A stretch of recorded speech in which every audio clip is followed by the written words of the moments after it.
Hey everybody, so over the last week and a half, Katie and I have been venturing from northern Georgia to Colorado.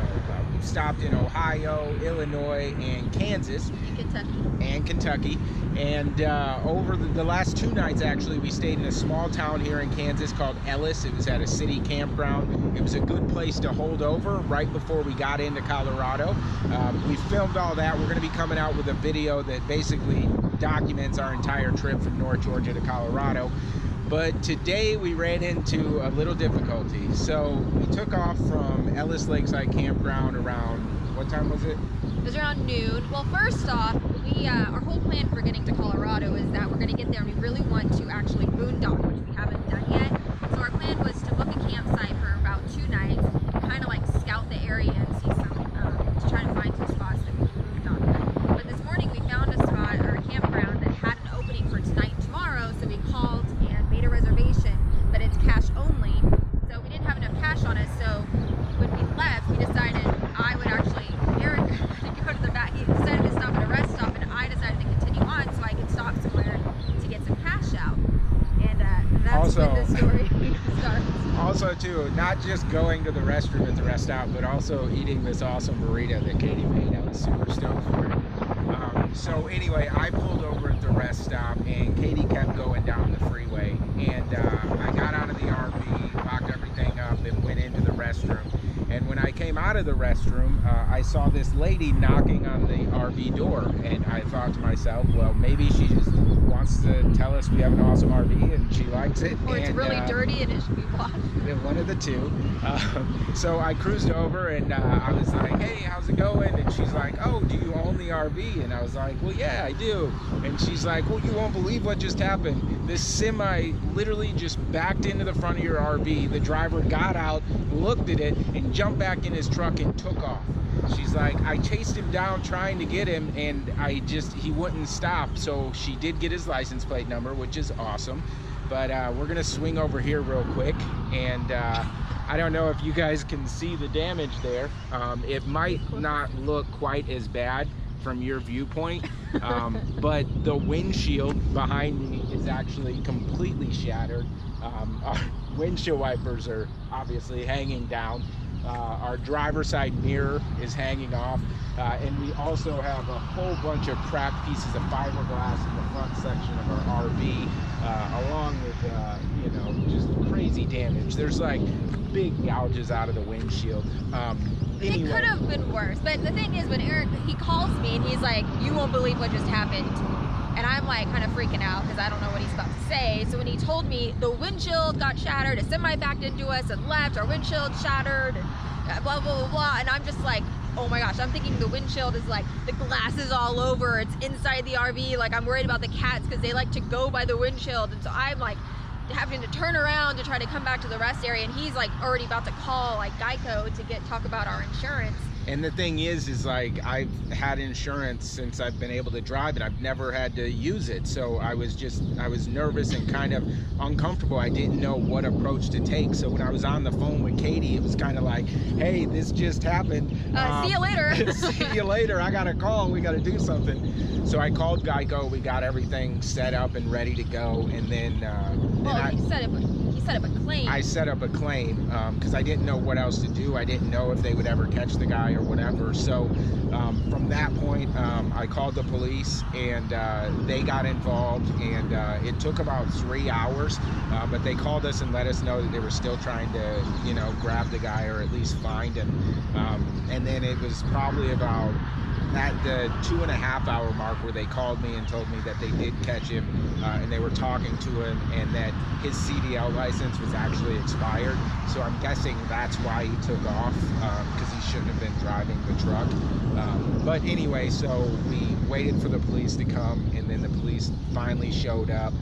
You can see here I'm filling out the witness form here. Now, I didn't actually witness it, so on the form I just told them about Samantha, and really the people that were there that saw it, I mean, they were godsends. They were angels. Like, she really said right from the beginning, she's like, if you need a witness, I'm your witness. She gave me all her contact information, and then they took off because they wanted to see if they could catch up with him to get more information. Like, they had already gotten his license plate number and all that. And they get the company name. They got the company name on the truck as well, so they got a lot. But it's Sunday, so one, Geico couldn't send out anybody because it's Sunday, so we'd have to wait till tomorrow. And then I guess when they called the company that the trucker worked for, no one was answering because it's Sunday. So you're kind of in this like, it's really just limbo. a limbo spot, and it was just crazy. And through it all, me and Katie were both staying really positive, because like she had mentioned earlier, our main game plan was to get out to Colorado. We had a spot booked for 2 days, and then we were going to go out searching for our boondocking spot. We didn't really expect that our first dry camping experience would be at a rest area in the middle of Kansas, where there's really nothing around. But the cop came out. Like I said, I filled out the witness form. We got that all submitted. He took all our information. And we actually really, I mean, the circumstances are pretty decent considering we're at a rest stop. We weren't on the freeway. And there's actually a little spot over here where there was potable water. And you say there's a Here, dump we can station. swing around and show you real quick. If you look behind me, it's like a little picnic area. It's got a circle drive that goes all the way around, so we're parked right on the side. And yeah, there's potable water and a dump station. So, you know, we were able to kind of, yes, we were able to kind of like just drive slowly. Luckily, the windshield is, you know, staying put right now. We were able to drive over here so that we can park and stay the night, so that tomorrow we can meet with the adjuster. And we're actually kind of waiting to see, because I guess there was a different ranger that... There was a different state trooper who pulled over the truck driver, and he hasn't submitted the insurance for the truck driver as of yet. So we don't really feel comfortable driving this down the road right now because the window is pretty rough, and I'm worried if, you know, if we were to hit a bird or anything like that, well, it might... Even just the road. Even the road bouncy, yeah. It's not good. Really, we don't want to be driving it, but we have a place to stay tonight until tomorrow, when we can hopefully have the adjuster come out and take a look at it. But at this point, it's a matter of if we get the insurance information from the guy, or do we go ahead and file a claim so that they can kind of get the ball rolling. We'd rather not do that through our insurance, so we're going to wait until tomorrow and kind of see if we can find out more about the other person's insurance. Yeah. So it's really at this point kind of a waiting game. But like I said, we were both staying really positive through the whole experience. And oh wait, so there's when I was actually going ahead, I was going to stop at a Starbucks and then also get some money out. Well, so we get here and we're like kind of a little bummed, but trying to like stay positive. And then we're like, you know, and I'm like, oh, maybe I'll go to the Starbucks. And then I realize it's like 30 minutes away. And he's like, no, you should go. Yeah, let's go get us some Starbucks. So I'm going over there, and on the way back, there was like the most amazing freaking rainbow I've ever seen in my life. And I don't know if it's because it's so flat out here and there's so much sky and I'm just not used to that, but it was like, it just took my breath away. You know what? Check it out. Yeah, Eric got a really cool shot of it through our windshield. It's kind of like the light. You know, it's really crazy because Katie was on her way back from getting Starbucks, and the video footage you just watched is actually footage she got on the way back. And then at the same time, I'm here in the RV, and I just look to the right out the windshield, and the first thing I notice is this huge crack. And then right on the other side, I see this perfectly formed rainbow from one side to the other. Just beautiful. Here's a picture of that. Overall, I mean, it was crazy. So even though this bad experience happened, I mean, we stayed positive, and then we just felt like maybe we weren't meant to be in Colorado tonight. Maybe we're supposed to be there in a few days. You know, everything.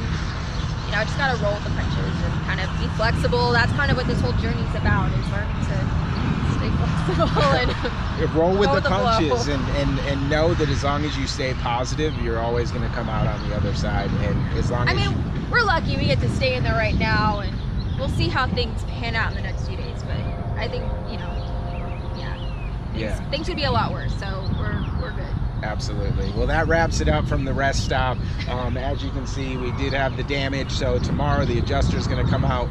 We're going to deal with all that. We're going to figure out exactly how this process moves forward. And then here in a little bit, once we get everything cleaned up and fixed, we'll come out with another video to let you know kind of how that whole process went and show you what it looks like all fixed up. But if you guys have any questions or comments, definitely feel free to leave them below.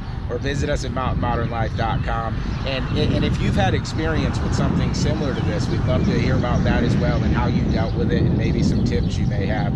But anyway, thank you guys so much for watching today. We'll see you again soon.